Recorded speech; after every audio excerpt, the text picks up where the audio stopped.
If you could see what this looks like right now, I have like 3 bags stacked on top of my carry-on. It's gonna be okay.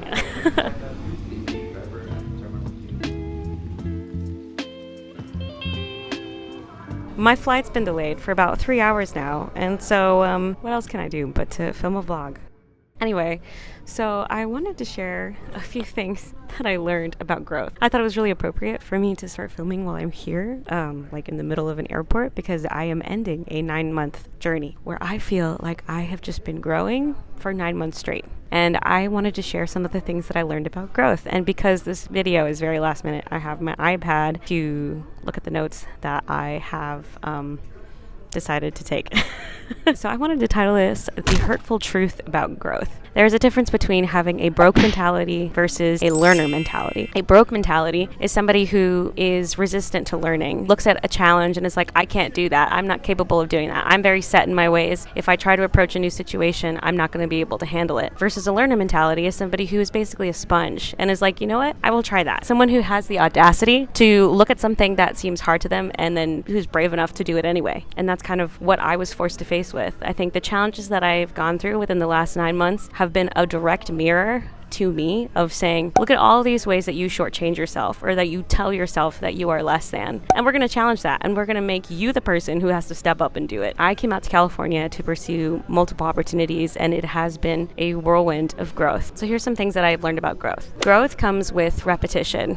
The only way that you can grow and get better at something is to do it again and again and again. Same thing that I feel with OCD and like ERP and exposure therapy is that the more that I do something, the more of an expert I become at it. I'm very hesitant to throw the word expert out there because several people will look at you and be like, you're not an expert, you're not certified in X, Y, and Z. And you know, in some circumstances, they're true. Like, just because I put a Band-Aid on a million times doesn't make me a doctor, it doesn't make me an expert on wounds. But only I can look at things within my own life and say, I might not be an expert in that, but I do know how my brain works and how I respond to these specific scenarios. And this is how I can be an expert in my own life and an expert of my own heart.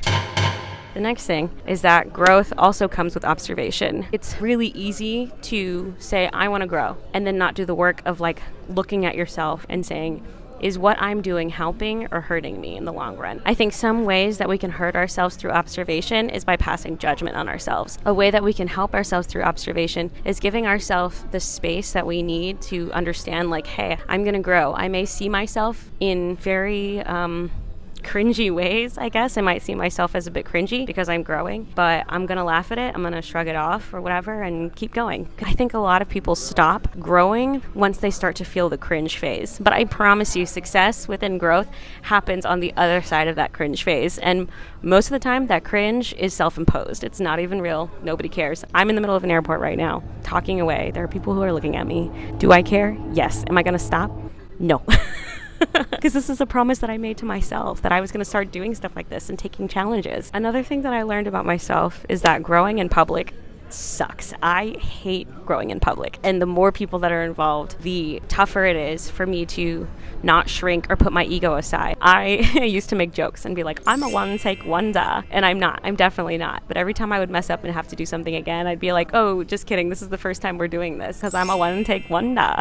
If it's like a school, right? I'm supposed to make mistakes there. But if it's like playing a board game with my friends, for some reason, it is so hard for me to give myself the grace and the space to learn the rules of a board game. I suddenly just get very distraught, very angry, very self-conscious, and very impatient with myself and with other people and with the game. Suddenly the game's not fun anymore because I get so self-conscious in learning how to grow in public. And like, yeah, I would consider learning how to play a board game growing in public because you're adding to a skill set, you're adding to like something in your life. That's just a very small example. But anyway, I think the key is making the space and the grace. Give yourself space, give yourself grace to let yourself grow in public. Let yourself make mistakes. You don't have to laugh it off. You don't have to shrug it off. Like, you just have to let it happen and then keep going. You know, you don't even have to acknowledge it if you don't want to. I'm not going to sit here and say, be positive and do what you got to do and laugh it off, because not everybody can do that, myself included. Personally, I tend to kick and scream the whole way through. I tend to be upset and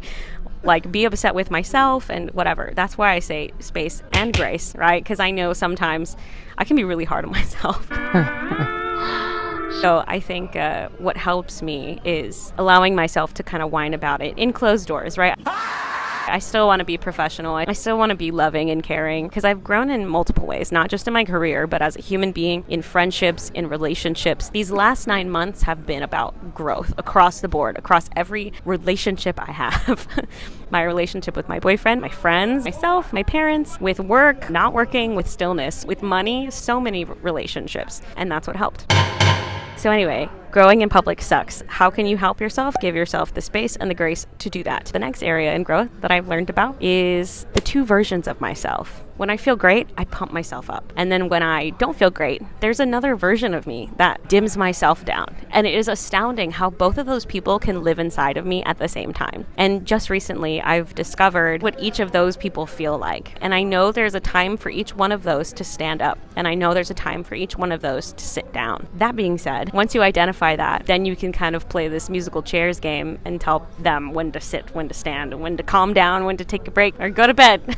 Another area of growth that I forgot. If you're trying to grow in a certain way, surround yourself with people that you admire, who have qualities that you're like, oh my God, I love that. So then you can be around it. And I promise you, you will absorb that. It might sting at first because you're like, oh my God, I don't have that. And they do. But guess what? You have the opportunity to develop new skills if you have that kind of growth mindset that we talked about earlier. There are things about you that are great and things about them that are great. So you have absolutely nothing to worry about. You will acclimate. And that's it. That's some major highlights of growth that I've learned during these 9 months. It's been a crazy, crazy journey, and it's not done yet. This is just the first chapter of many chapters into this new part of my life, I feel like, and I'm very excited to keep going. So what's next, right? I hate that question, what's next? But I'm also excited to answer it. I feel like now that I have an understanding of how to grow, and now that I have an understanding of how I'm going to respond to these areas, I feel like I'm more inclined to put myself out there into these hard situations where I know I'm going to grow. I promise you, you're going to be fine. I promise you that growing is fun.